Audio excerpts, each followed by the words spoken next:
This week on Personally Speaking, our guest is Professor John McGreevy, who's written a powerful new book called Catholicism. Stay with us.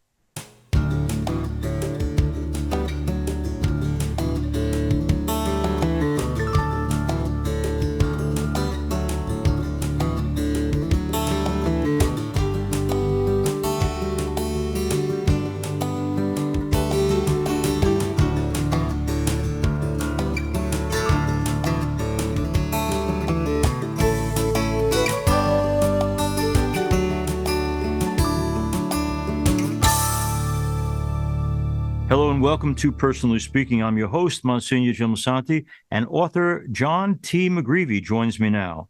John is the provost at the University of Notre Dame and has written a new book called Catholicism. The subtitle is A Global History from the French Revolution to Pope Francis, in which he chronicles the dramatic upheavals and internal divisions in the world's largest international institution, that is the Catholic Church.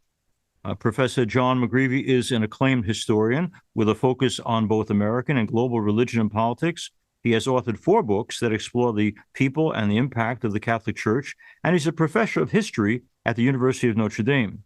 He earned his bachelor's degree in history from the University of Notre Dame and his master's and doctoral degrees in history from Stanford University. Professor John McGreevy is here with us today to talk about his life, his career, his latest book called Catholicism, and the faith and values that matter the most to him. Joining me now, I'm so pleased to welcome to Personally Speaking, author and historian, Professor John T. McGreevy. Professor John McGreevy is our guest. We're talking about his new book called Catholicism, and thank you so much for coming on our program. Great to be here. I want to start by giving a compliment, which I mean, because I get to read way too many books, especially for this program, but the book Catholicism is, you're a historian, and so it's obviously academically a bright, articulate, well-researched book, but it's also eminently readable. And I'm just wondering, since I don't think your background is journalism, where's the gift that allows you to write in a way that anybody of any background can read a book like this and get what you're saying? Gosh, that's such a nice compliment. I really appreciate that. And I should say I'm thrilled to be on the show as well.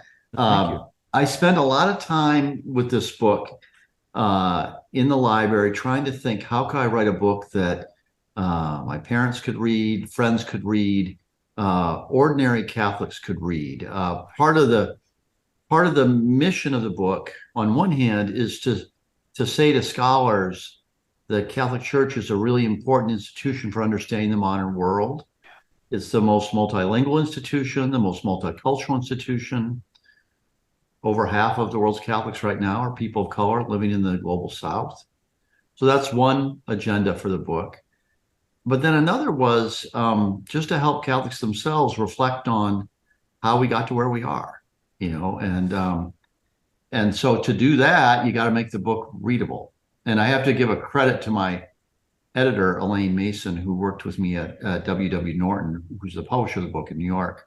She really worked hard, sentence by sentence, with me on how do we make sure that this is as much of a story as possible, and that the average educated person can read it with profit and pleasure.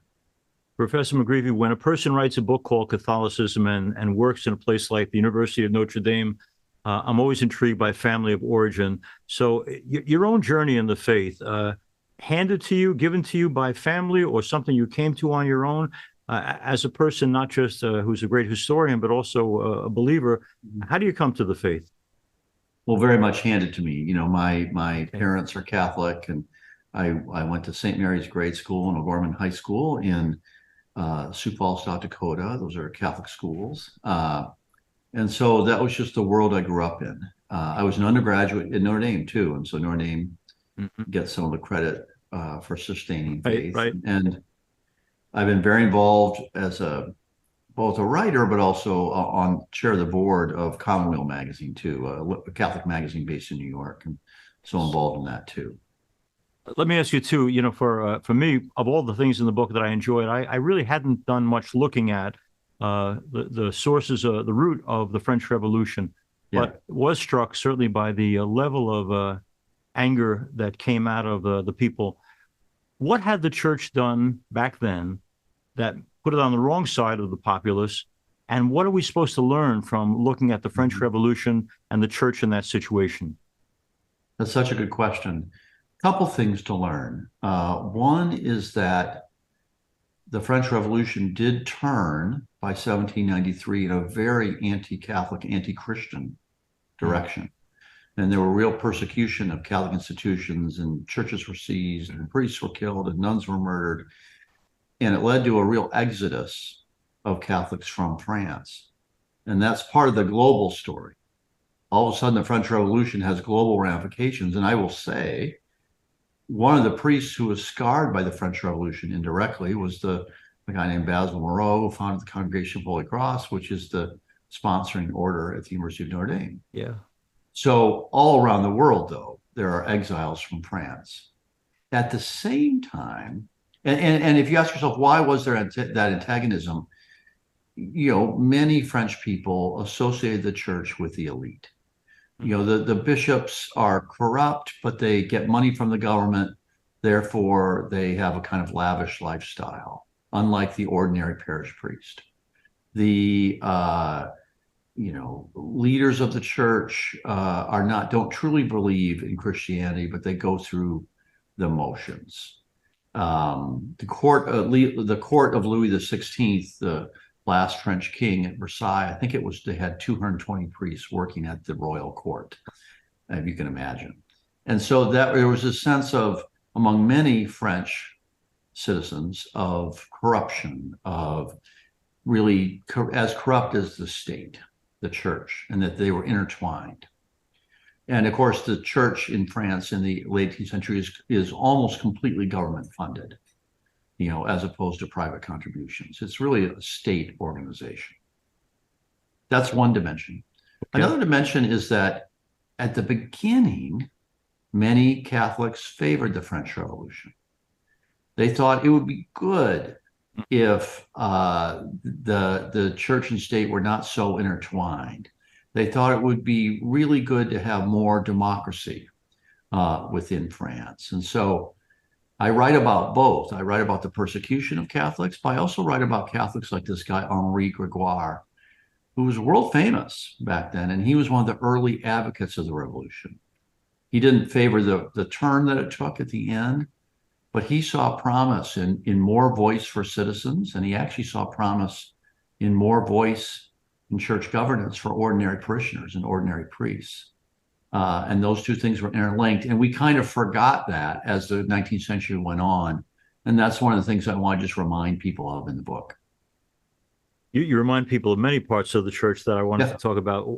Professor McGreevy also talks in Catholicism about the monumental impact of the Second Vatican Council. Now, this is a speculative question, but I wonder, when you've got even priests on both sides of the fence saying it's the best thing that ever happened to the church and the worst, had there been no John the 23rd to call a council, where would we be now without the council? So you're so right. I devote a whole chapter in the book to the Second Vatican Council because it is so pivotal. I actually think it's the most important religious event in the 20th century, period. Okay. Really important. Where would we have been? Obviously hard to know, but I don't think we would have been in a great spot. Right. I really think the council was necessary for the church, in a sense, to catch up with modernity. In the 19th century, understandably, Catholics were very eager to protect themselves by founding institutions, and we're still living with the echoes of that. Catholic schools and associations. The Catholics were unbelievably good institution builders, unbelievably good in the 19th and early 20th century. That was their great gift. And they built those institutions because they thought the secular culture or the Protestant culture, in the case of the United States, might be somewhat hostile to them. And so we need our own institutions. And the great message of the council was, but we also need to engage with the world. We can't just have our own institutions. We need to engage with the world. And we need to engage with people of other faith traditions. We can't just say they're all condemned or they have to go to hell or something like that. And so that was one dimension of the council, reconciling more with Protestants and Jews and even Muslims. Another dimension was that just broad engagement with the world. And another dimension was even religious freedom, Right. the sense that not just Catholics should have religious freedom, but everyone. That's a Yes. foundational thing for every person. And the church would have had to grapple with that at some point. I think it's just fortuitous that the church grappled with those issues at the Second Vatican Council. Professor John McGreevy is our guest. His book is called Catholicism. I'm wondering, too, when you look back on the council and the long-term effects, do you see Francis as someone who can bring the elements together? And you mentioned, for instance, the growth of the church in the lower half of the hemisphere.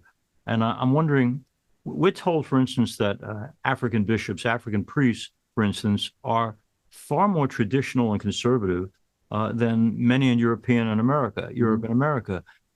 How does this Holy Father, who you focus on very much in your book, how does he bring it all together? How does he make sure we don't find ourselves a church in schism? Yeah.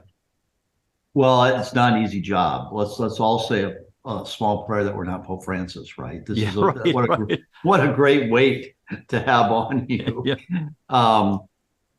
A couple things. It's certainly true, I think, that where the church is growing the fastest, sub-Saharan Africa, parts of South Asia, maybe the Philippines, a lot of the bishops, a lot of the Catholic leaders are somewhat conservative compared to Catholic leaders in North America, at least, or Western Europe, on hot button issues around should women be ordained and maybe abortion or gays and lesbians. Right. Okay, that's, I think, certainly true.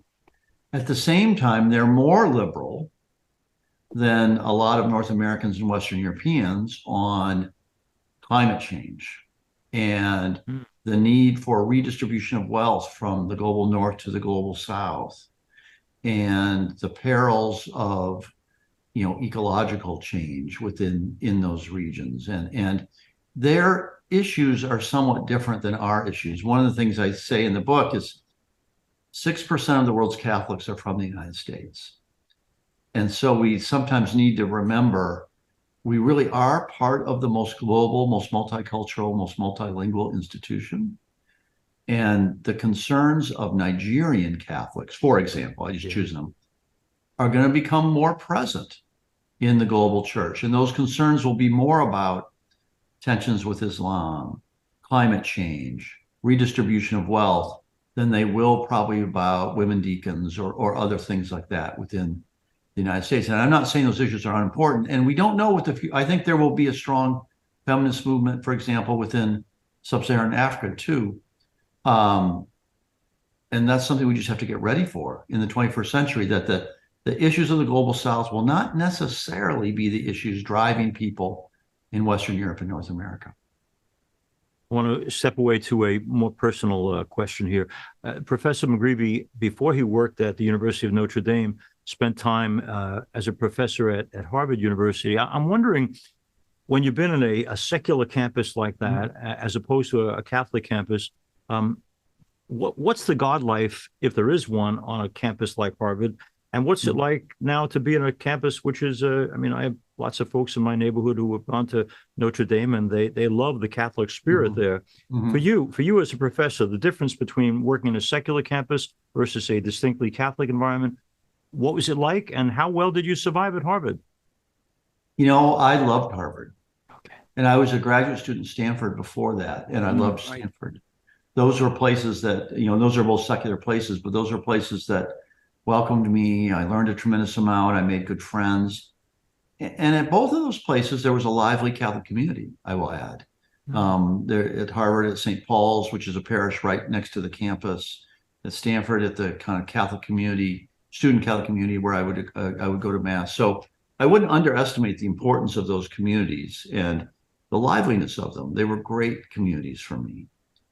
Now, that said, I always thought if I had an opportunity to go to a Catholic university, I might take the offer, in that I sort of saw my vocation a little bit more in working in Catholic higher ed than in secular higher ed. I could have gone either way, but when the offer from Notre Dame came, Notre Dame was partially my home. I'd been an undergraduate here. My dad went here. I had two siblings, go here. I do love the place. And I always thought, I'm a provost here now, which is the chief academic officer. And I always thought maybe I'd make more of a difference at Notre Dame than I would if I had stayed at Harvard. And so that was really why I went, but not out of any distaste for Harvard or Stanford, Okay. but out of a sense that Catholic higher ed is a great and glorious project. And maybe I'd make a little bit more of a difference at Notre Dame than I would have if I'd stayed at Harvard. And you never felt as a man of faith like a fish out of water at Harvard? Not really. I mean, there are moments maybe you feel that way, but it's a very big, busy place, and people are doing their own thing. I didn't have any sense antagonism. In fact, there were quite a few people in the department I was in the history department there, who had an interest in religious history. Now, they themselves might not be religious, right? But they were interested in the things I was interested in. So I had a great experience there. It was hard to leave. I mean, we went to something great, So I'm not saying it was some awful choice or something, but right. But it was no. I would urge everyone to remember that there are lots of faithful people and people interested in religion at the institutions like that. Yeah. The institution itself, deeply secular. Right. No question. But the people in it, well, there's a real mix. I do remember years ago meeting Mary Ann Glendon, and when I heard that she was a law school professor at Harvard, and she's one of the most devout Catholics I've ever met. I'm like, but obviously you can thrive where you're planted, and she did, and you did too. Let me ask you, it's a myth. What I'm going to throw at you is a myth, but it's certainly out there. There are lots of Catholic families where they say, well, I'm not sure about sending them to a University of Notre Dame or any Catholic college because they're not really Catholic anymore. Yeah. And my experience, I have one nephew who went to University of Boston College. Another one went to Holy Cross. They are still practicing their faith. They didn't lose their faith under the tutelage of the Jesuits, who I know you have a dear spot in your heart for. So where did this myth come from, and how do we debunk it? Yeah. So I have great respect for Boston College and College of Holy Cross. Those are great institutions. I know less about them, of course, than I know about Notre Dame. So I'll just talk about Notre Dame. I honestly don't think Notre Dame has ever been more Catholic. Wow. We think about it all the time. Now, there's a lot to be worried about. Disaffiliation among young people is a very powerful force. And of course, that extends to young people at Notre Dame. Yes. And we know we have a chapel in every dorm at Notre Dame, every single dorm. And there are 34 dorms, I think. And that's an important part of the community here, weekly mass in those chapels. And they track the attendance. And I think it is down over a generation. Now, it's not radically down, but it's down. And so that's something to be concerned about. And people here are thinking about it and trying to do everything we can to make Catholic life more vibrant here. And that's at the intellectual level. It's at a whole different number of different levels. And spiritual level. I actually was at BC recently, and they have an amazing program of retreats for young people there. And so people are trying things, but we are in a climate, not specific to those institutions, that is becoming more secular. There's just no question about it. And we have to think of strategies as to what can engage young people in a great tradition like Catholicism. And I think if we knew the answer and it was easy, we'd be doing that, but we don't know. And my concern too is that they have a great experience at University of Notre Dame or Boston College or anywhere, and then go home. And when they go home, they may not find those same professors who are doing those masses in the dorms. In BC, there was a great priest, Father Michael Himes, and my nephew would say, Uncle Jim, the chapel is packed because we hang on his words. But I'm thinking many of them are going back to parishes where they won't be hanging. They won't be hanging on the words, Yeah, we have the same. I knew Michael Himes, the late Michael Himes, briefly. What a gifted guy! He sure was. Hugely gifted guy, and we're fortunate to have clergy like that at Notre Dame too. As I do at Boston College, I'm not. And I agree, it's a concern. It's a concern, and so. There are lots of challenges in the 21st century. By the way, for many of them. By the way, for every religious tradition, not just Catholicism. Right. If you were talking to a pair of Jewish parents Mm. about their children, you'd hear a lot of the same Yep. anxieties. Yeah. It's just I think one thing you would say about the 19th century that I say in the book, there are things that maybe aren't so appealing about Catholics in the 19th century. There was a certain authoritarianism, there were X, Right. Y, and Z. What they did do, though, was create a set of brilliantly popular religious forms. So the Rosary, the Novena, the Sacred Heart, all of these things which aren't the forms of the 21st century. I'm not saying you bring them back, Right. but they spoke to a largely immigrant, largely working class population powerfully in the Yes. 19th century and into the 20th century too.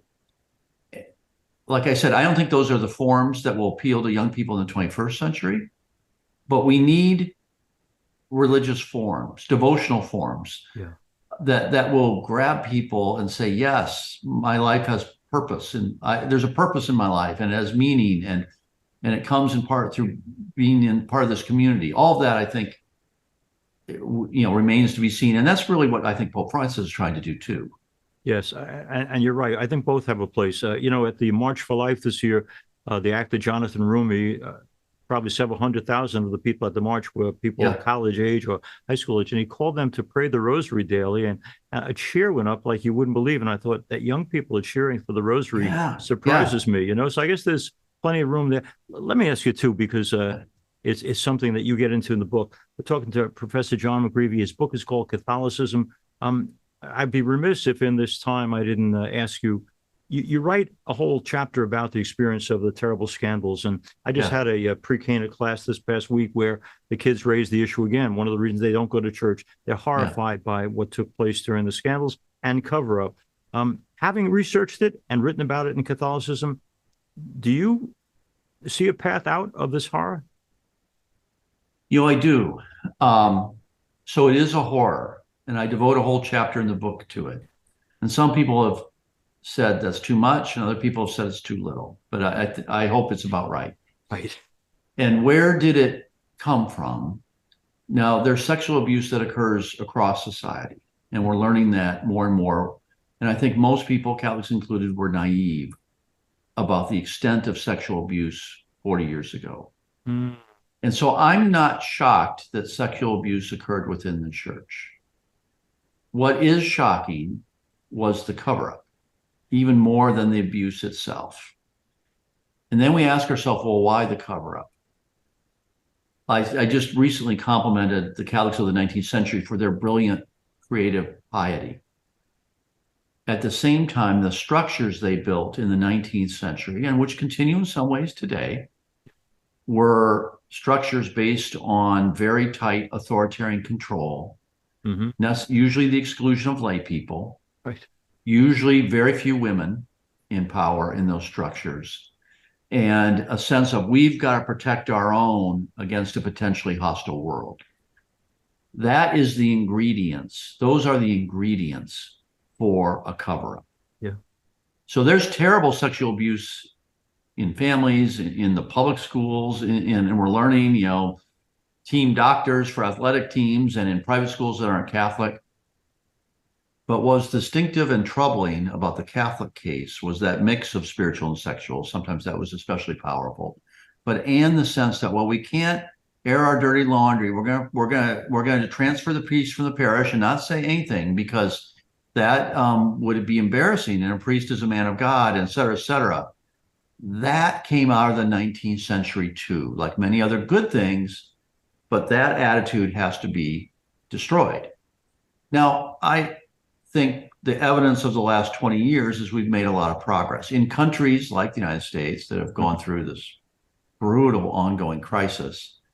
And that, the number of cases seems to be diminishing very rapidly. Now, to be fair, part of that is I think parents will never again have the trust in the clergy that they had, the kind of unreserved trust in the clergy they had in the 1940s, 50s, and 60s.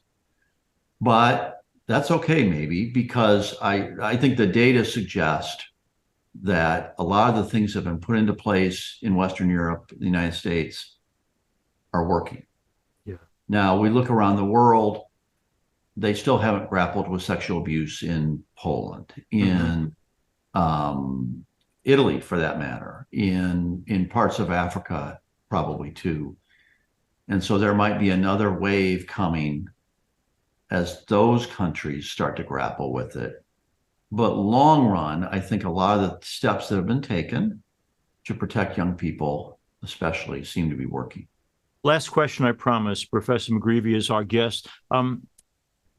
Having gone through the world and time to study the Catholic Church, recognizing the unique and difficult challenges we face, is John McGreevy a man of hope for the future of the church, or are we still deep in a hole and have a lot of work to do? Can I say both? Yes. I'm hope, because it was worse in the French Revolution. I mean, Yes.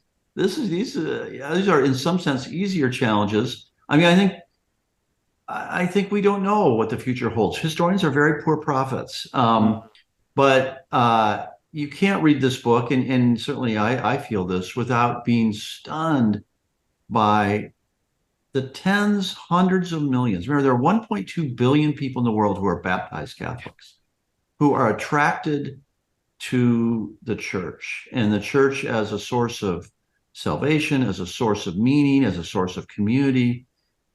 In moments of discouragement, it's not bad to just reflect on that very no other institution, I argue, has as global a reach. Not one. No.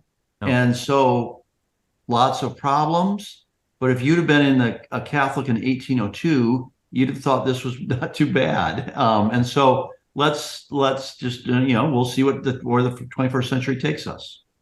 Let me end by making a comparison between Professor John McGreevy and an old hero of mine was Bertrand Russell. I spent a lot of time studying philosophy and going to the original text and being lost, and then found his book, History of Western Philosophy, and suddenly it all made sense to me, Yeah. And I mention that because I feel the same way about Catholicism. You take the complex and you make it readable and understandable for everyone. And because of that, I hope all of our listeners and viewers will pick up a copy of Professor McGreevy's book, Catholicism. And thank you for writing it, and thank you for talking about it today. Thanks for everything. It's been an honor to be here. Thank you so much. As we end today's program, I want to thank you all for being with us. If you need to contact me, you can reach me at personallyspeakingpodcast@gmail.com. We're also on Facebook at Personally Speaking with Msgr Jim Lisante. We're also now on Instagram at Personally Speaking Podcast. I'm privileged to serve as host and executive producer, Personally Speaking. Our producer is Lisa Jandovitz. Thanks so much for joining us. We'll be with you again next time on Personally Speaking.